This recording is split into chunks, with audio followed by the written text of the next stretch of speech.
Hey guys, welcome back to my channel. Today we're going to be talking about 5 tips for budgeting at university. So for those who don't know me, my name is Emma. I am now a master's student at the University of Surrey. So I've been doing this for quite a long time. And one of the biggest things I've learned at university is how to be on top and in charge of my money. Now, university gives you an opportunity to learn a lot with your money. Believe me, I overspent massively in first year.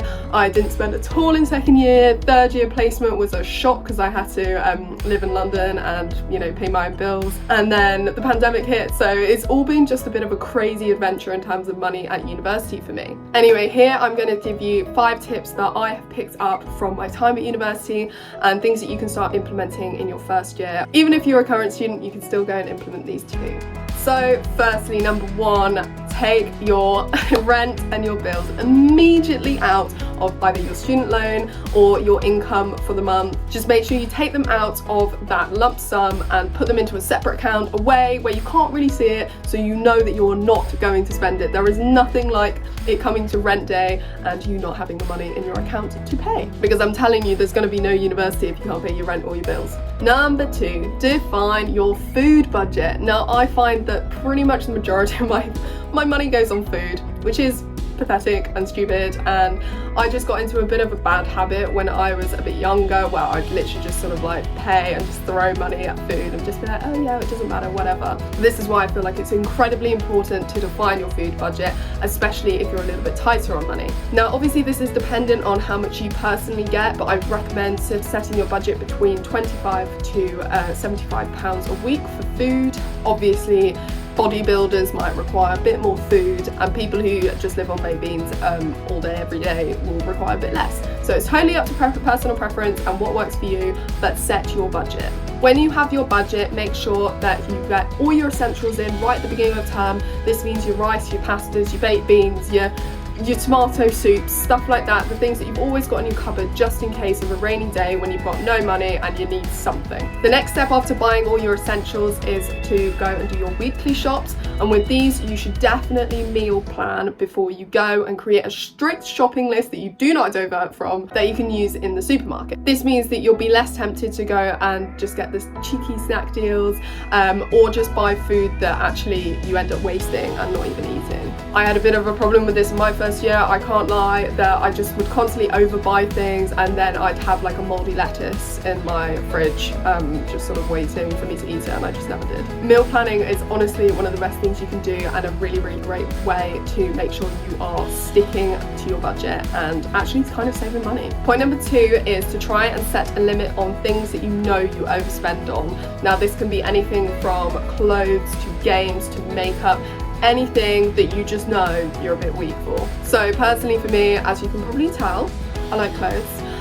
So I had a bit of a problem in my first year, kind of overspending on that sort of thing. I just like casually putting in a £100 ASOS order nearly every week, and then suddenly I'd be like, why do I have no money for food? And I'd be like, doesn't take a rocket scientist to work that out. So now I have a strict budget of £50 a month, and basically I try and add on anything that I sell on eBay, all the funds that I get from that can be added onto my budget. So therefore I feel like I have option to add on for that month if I want it, or if I want something that's slightly more expensive, then I have to save up and not buy some clothes for a month. This is also a really good way to save and not spend so much on something that you know is not actually that, like, you don't need to spend money on clothes. Like, I have a lot of clothes.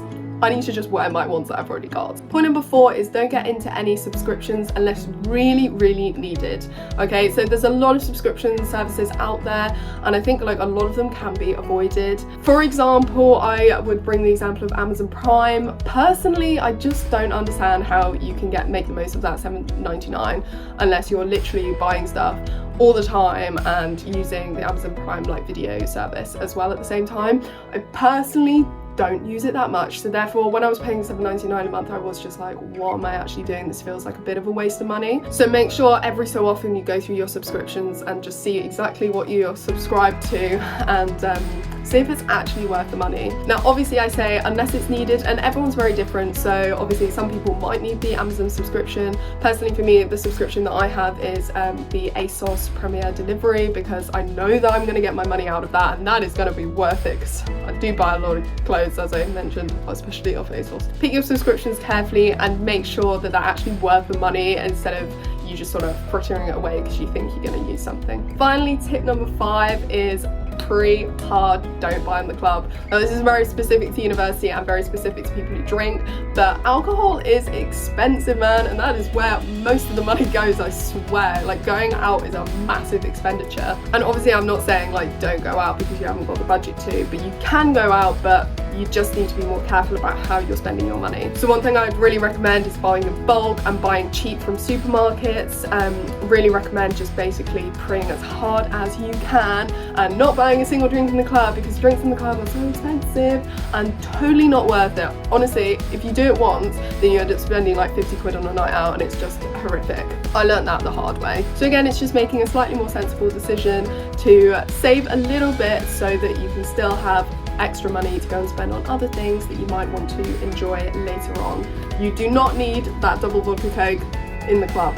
I'm telling you now, have it before, you'll be fine, don't worry. Anyway, I hope these tips have been really helpful for you guys. Please like, comment and subscribe below. It's lovely to have you here. And make sure you come back for a new video soon. They're out every Wednesday and Saturday, so get that notification bell on. We'll see you very soon. Bye.